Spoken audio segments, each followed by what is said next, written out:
ప్రేక్షకులందరికీ నమస్కారం అండి. మా పిల్లలు విద్యలో ఒక టాప్ మోస్ట్ రేంజ్ వెళ్ళాలి సార్. చదువులో మంచి నిపుణులు తయారు కావాలి. అలాంటి వాస్తు ఏమైనా ఉంటే చెప్పండి అని చాలామంది అడుగుతారండి. సో ఈరోజు మీ అందరి కోసమే ఈ స్పెషల్ ఎపిసోడ్. నిజంగా ఈ వీడియో చూడడం, నిజంగా మీరు చూడగలిగితే మీరు అదృష్టవంతులు అని అనుకోవచ్చు. కడితే 100% అది అవుతుంది. కేవలం చూస్తే కాదండి. ఓకే, సో ఇలాంటి సీక్రెట్స్ ఇన్ఫర్మేషన్స్ మన ఛానల్లో మనం ప్రొవైడ్ చేస్తున్నాం. Stay tune to our channel. ఇంకా మీకు ఈ వీడియో నచ్చితే చాలా మందికి కూడా మీరు షేర్ చేయండి. 10 మందితో కూడా మీరు ఈ మాట చెప్పండి మన ఛానల్ గురించి కూడా. ఓకే, సో గుర్తుపెట్టుకోండి, ఎలాంటి ఇండ్లలో అసలు టాలెంటెడ్ వాళ్ళు ఉంటారు. జస్ట్ మీకు కొన్ని శాంపుల్స్ లాగా నేను చెప్తూ వెళ్తాను. వేద పండితులు, చిత్రకారులు, ఉద్యోగులు, శిల్పులు, సంగీత విద్వాంసులు, వాస్తు జ్యోతిష్య పండితులు, డాక్టర్లు, ఇంజనీర్లు, ఇలాంటి ఎక్స్పర్ట్స్ మొత్తం కూడా మీరు నిజంగా ఒక ప్రొఫెషనల్ లెవెల్లో వెళ్ళాలంటే ఇల్లు ఎలా ఉండాలి. సో చూడండి, నెక్స్ట్, బుద్ధి బలముతో జీవనము చేయువారు, తెలివితేటలు, విద్య ప్రావీణ్యతతో విద్యపై శ్రద్ధ, అభిమానము కావాలి. సో మరి ఇవన్నీ కావాలంటే నిజంగా ఇంట్రెస్ట్ లేని వ్యక్తికి కూడా ఇంట్రెస్ట్ తీసుకొని రాగలిగే ఒక టాలెంటెడ్ హౌస్ మీరు బిల్డ్ చేయాలి.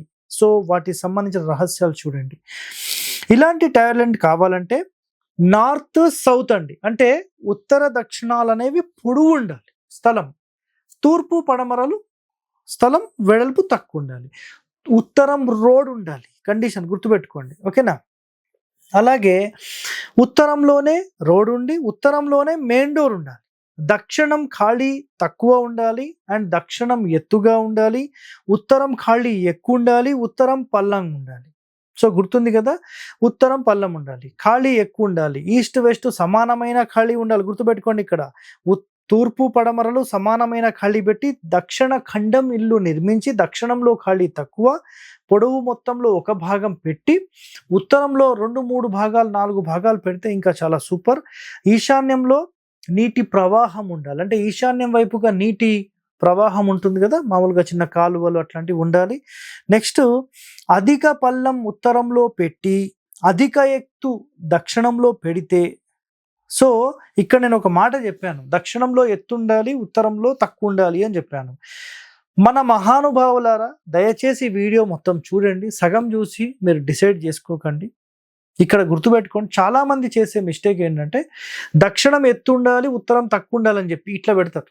ఇది కాదండి పద్ధతి, ఇది పద్ధతి. దక్షిణం ఎత్తు ఉండాలంటే ఉత్తరం కంటే మీ పొడవు ఒక 100 ఫీట్లు ఉందనుకోండి, జస్ట్ ఒక 1 ఫీట్ హైట్ రేజ్, ఉత్తరం 1 ఫీట్ డౌన్, అంతే. నేను మొన్న ఒక ఇంటికి వెళ్ళాను, ఉత్తరం రోడ్డుకి వాళ్ళ యొక్క దక్షిణం ఎత్తు 6 అడుగుల ఎత్తు పెట్టారు.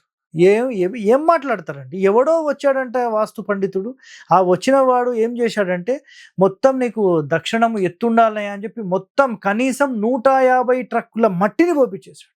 ఏం చెప్పాలి చెప్పండి. ఒక 60 అడుగుల ఖాళీ ఉంది, మొత్తం నింపి పడేశారనమాట.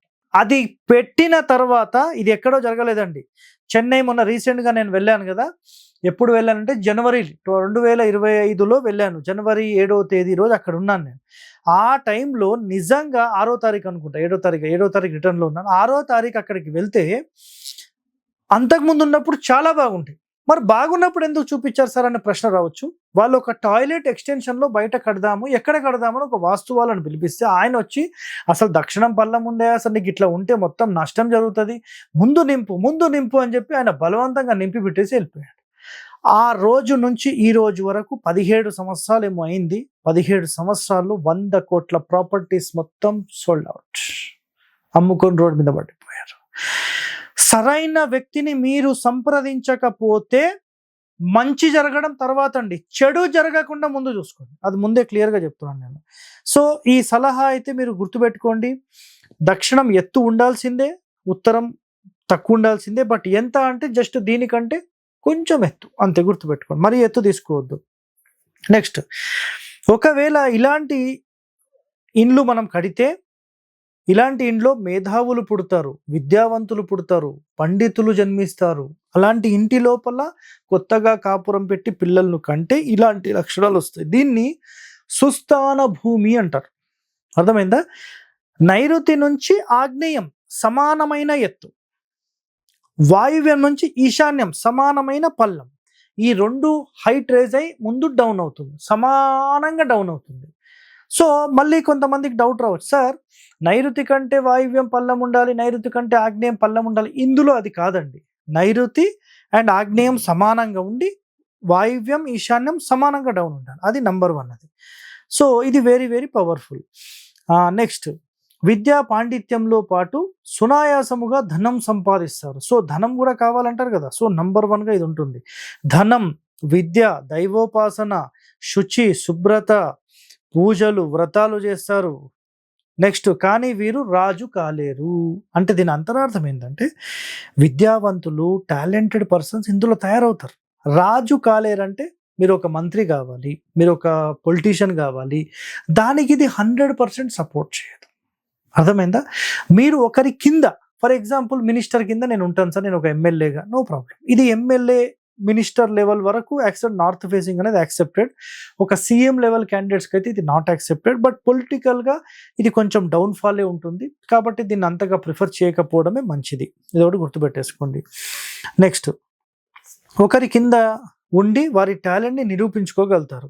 ఉత్తరం ఫేసింగ్ ఎప్పుడు కూడా రాజకీయ నాయకులకు కాదు.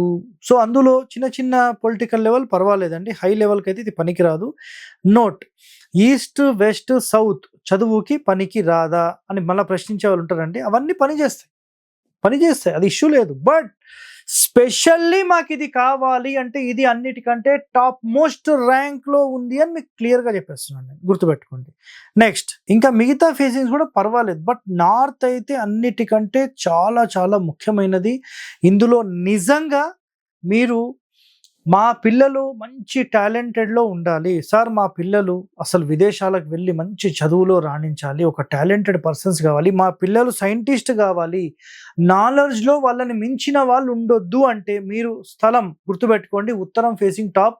మీ పేరుకు కనుక అది మ్యాచ్ అయ్యి, మీ నక్షత్రానికి మ్యాచ్ అయితే ఉత్తరం ఫేసింగ్ మీరు తీసుకోండి. నైరుతి నుంచి ఆగ్నేయం సమానమైన ఎత్తు, వాయువ్యం నుంచి ఈశాన్యం సమానమైన పల్లం పెట్టి మీరు ఇల్లు కట్టి, ఉత్తర దక్షిణాలు మనం స్థలం పొడవుగా ఉండేటట్టు చూసుకొని, తూర్పు పడమర సమానమైన ఖాళీ, దక్షిణంలో తక్కువ ఖాళీ, తక్కువ అంటే మరి 1 ఫీట్ కాదండి, 1 పార్ట్. పొడవు 45 ఉందనుకోండి, 5 అడుగులు వదిలేసేయాలి. మీ ఇష్టం వచ్చినట్టుగా మేము తక్కువ అన్నారు కాబట్టి నేను 1 అడుగు పెడతా, కాదండి, తప్పిది. సో ఖచ్చితంగా ఒక భాగం వదిలి ఉత్తరంలో కనీసం 2-3 భాగాలు అంటే 10, 15, 20 మొత్తం బిల్డింగ్ కన్స్ట్రక్షన్ అయిపోయిన దగ్గర నుంచి కౌంట్ తీసుకోవాలి. అలా తీసుకొని గనక మీరు ఇల్లు నిర్మిస్తే ఇది అన్నిటికంటే పవర్ఫుల్ హౌస్ తయారవుతుంది.